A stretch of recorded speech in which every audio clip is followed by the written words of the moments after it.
Mayong gabi no mga kaigsoon, mga idol.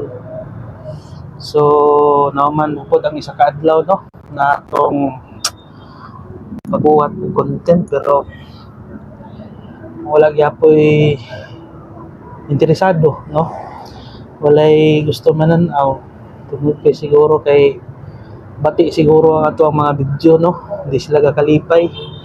Pero nalang ko isulti sa inyo mga idol no na ko i-reveal siguro muna ni siyang oras na mag-stop na ko sa akong pag-vlog no kay wala mang gyapoy kuan wala mang gyapon ko views kadugang-dugang rata sa kadaganon sa vlogger no.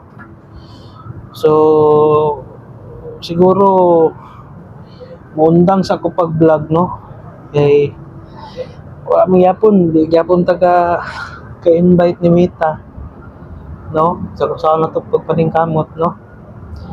Ang ato lang diha no na isulti na ko sa inyo nga ma-stop na ko no.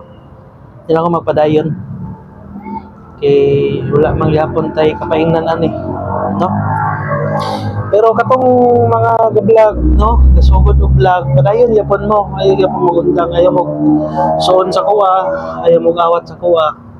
Kay tungod kay napog ko'y ginadamdam karon kini ako ang tuhod no. Napakuha pa ko ka-recover ba. So, dili ko maka-vlog sa mga nindot nga mga lugar tungod kay di pa ko pakalakaw. So siguro ako sa ning i-stop na siguro ako pag-vlog kay recover na lang sa ako sa kuwang tiil sa akong paglakaw no kay lisod pa kong lakaw tungod. So ang ako lang ma-advise no sa mga gustong mag-vlog, padayon mo no sa iyong pangandoy, padayon mo sa inyong dream no, sa inyong goal, sa iyong pathway no, mga sagit mo. So ang ako lang maingon, padayon mo no. Siguro dili na ko tama no kay murag 3 minutes siguro ni. 3 minutes na hindi na ni pang reel. Salamat. Ang sa kanding na yung It's a prank.